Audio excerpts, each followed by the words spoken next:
client submit a Google review for you and then it's just not showing up, or maybe it was showing up and now it's been removed? That's what we're talking about in today's video. Hey there, I'm Lisa Suazo, your Marketing and Technology Director with West, here with today's Nerd Nugget, your bite-sized marketing and technology tip that you can implement into your business today. So today we're talking about missing or disappearing Google reviews.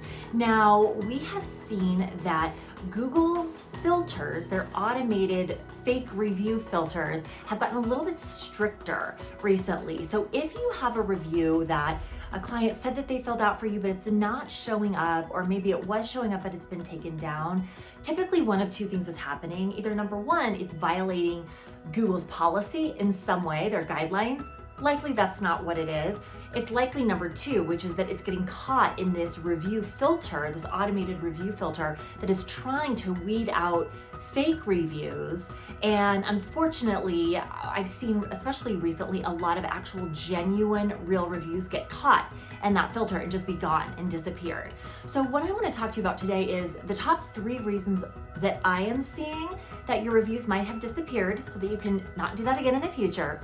And then in our video following this, I'm going to show you some ways that you can actually try to get that review reinstated. So definitely stick around for the following Nerd Nugget video. But in terms of the top 3 things that we're tending to see, number 1 is if Google gets an influx of reviews. So when you are asking clients for reviews, don't just send out an email to 250 of your closest friends and ask them to do the review at one time.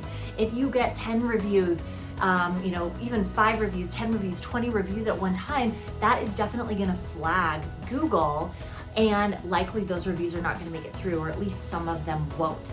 Google wants the review process to be much more organic.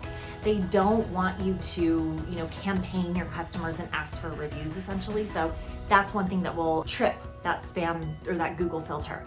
Number 2 is if you have that same review across multiple platforms. So here's something that I think is really relevant, because I have changed the advice too that I'm giving you all. We used to say, hey, if you have reviews on Zillow, for example, if you've got 25 reviews on Zillow, go ahead and reach out to those clients and just ask them, hey, copy and paste that review that they had on Zillow and say, would you mind posting this amazing review that you left me here on Google? I'm trying to build up my Google reviews. And I've since adjusted that advice, because that's one of those things that now that Google has really changed their automated filter for those reviews, that review might get kicked out. So my suggestion to you is don't have the exact same verbatim review listed across platforms, because that's another reason that Google may not post your review. And then number 3 is to watch IP address. You can't actually have your client review you from the same IP address that your Google business was set up in. So an example is like in a dentist's office, if I went into the dentist office where they had set up this Google review or their Google business profile, and they were saying, hey, why don't you just review us on Google? So before I leave, if I'm a patient there and I'm tapped into their Wi-Fi, I try to leave a review, Google's not gonna let it through. Again, it wants that organic experience. So it's not trying to have you push your clients to leave a review before they leave your office. So how does that translate into real estate? Well, if you're at the same IP address, maybe you're asking your client to fill out a review for you while you're both at the closing table tapped into WFG's Wi-Fi. That could be something that might trip it. So just be careful that your client is actually filling out the review, maybe not with you or not at your office while you're there, not at the closing table while you're there. So I know this overcomplicates things a little bit, but we just want you to get your reviews through. So these are 3 scenarios we're seeing, but unfortunately there are a lot more possibilities.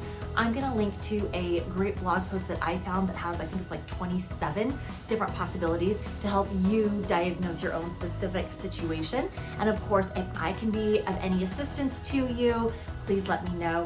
And then finally, again, watch for the following video. We're gonna talk about how you can actually step-by-step try to get a missing review reinstated. Hopefully this was helpful for you guys. I will see you next time.